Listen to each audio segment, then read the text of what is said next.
Actually assaulted, tied down, strangled to death, then thrown into a creek in North Houston. I feel like a lot has happened in this year. The first couple months were a blur. Was really just trying to get through the motions of what grief looks like, what it feels like, and the first couple months really were my hardest, just because I've never lost anybody. They say time heals all wounds, but this one just cut too deep.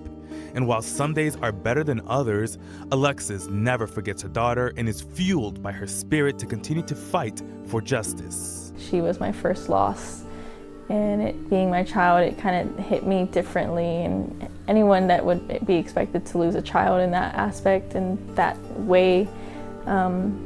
But I've decided to use my pain and turn it into my power and be her voice and speak highly of who she was and the child and young lady she was turning into. Alexis was 14 years old when she found out she was pregnant with Jocelyn.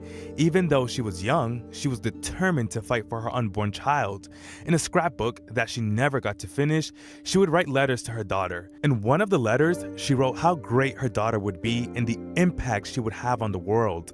But she never imagined that 12 years later, Jocelyn would leave a lasting impact, not because of the life she led, but because of her untimely death and those who caused it. Well, I always fought for her, for sure.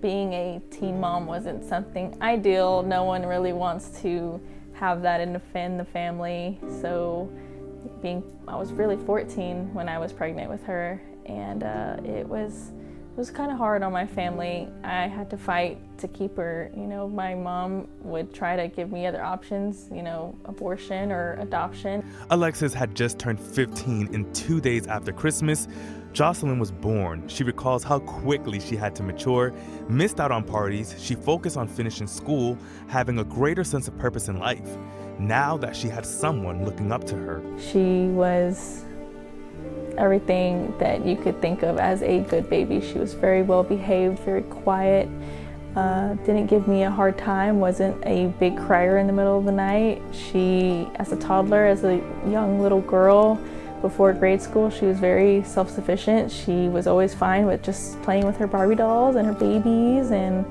coloring or reading or watching her shows. And how did you see her change? Like everyone, you know, we go through different stages in life, but as she grew from, you know, baby to an adolescent to a teenager, how did that change? How did you guys' relationship change? When she was super little, she was very girly. She let me do different hairstyles on her. And then when she hit elementary school, she was still a little girly, but not really.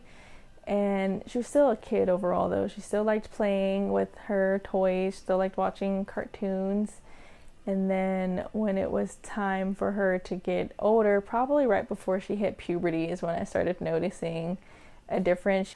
That difference included no longer wanting to wear girly clothes or letting Alexis do her hair. Just like a whisper. She kind of became her own being, was finding her own way, and was figuring out her style at the same time. She would wear, you know, regular bootcut jeans with like a kind of a crop shirt, and then she went to the very baggy cut-off cargo jeans and cut-off shirts and Converse all the time. Alexis says she came into her own, and that's when she knew her daughter would be special. In the apartment we lived in when we moved to wasn't the greatest area, and I did always express to her, never walk out by yourself, never walk down the street. Even though the corner store, you can walk to the gate of the apartment, you can see a gas station nearby right there.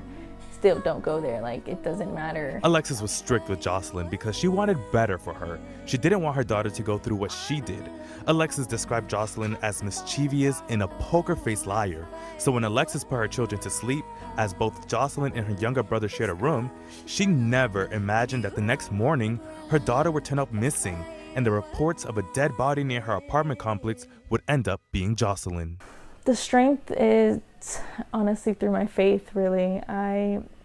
If her brother had never got me to go back to church a few months before everything happened, when he did, I don't really know where I would be at mentally. I thank God every day for allowing me to come closer to him and allow him in my heart, because his strength is really what's gotten me through all of it.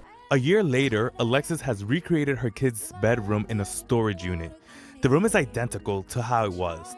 The crooked posters her daughter swore were hanging straight, a blue bag of Takis on her bed, her desk, guitar, skateboard, and her beloved record player. Indefinitely. And how special is this room for you? I ideally didn't want to box her stuff away, because I felt like boxing her stuff away was going to be boxing her away and leaving her in the past and her catching dust, and I just didn't want to do that. I couldn't let go of her.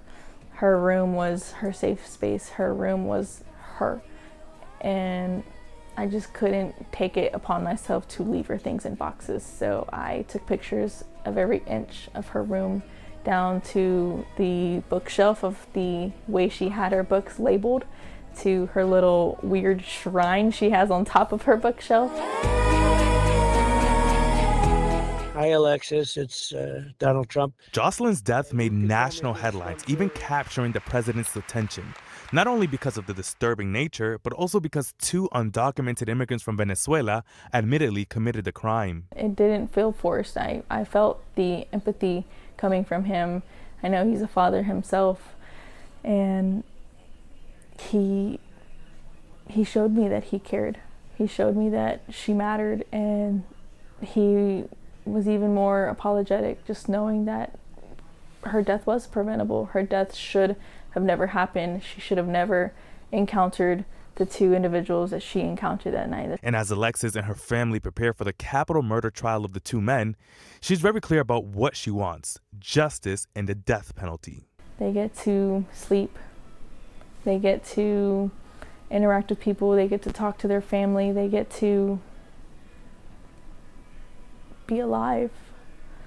And Jocelyn is not. And it becomes very upsetting to know that they're here and she's not. But I do pray in my heart that they have remorse for what they did. I hope she replays in their head over and over and over, because she was special, and I just want the justice that she deserves, which is why I speak as much as I can right now. It's not about the way they took her life. It's about a 12-year-old girl who had dreams bigger than herself, and I'm just here to try to make her dreams possible as much as I can.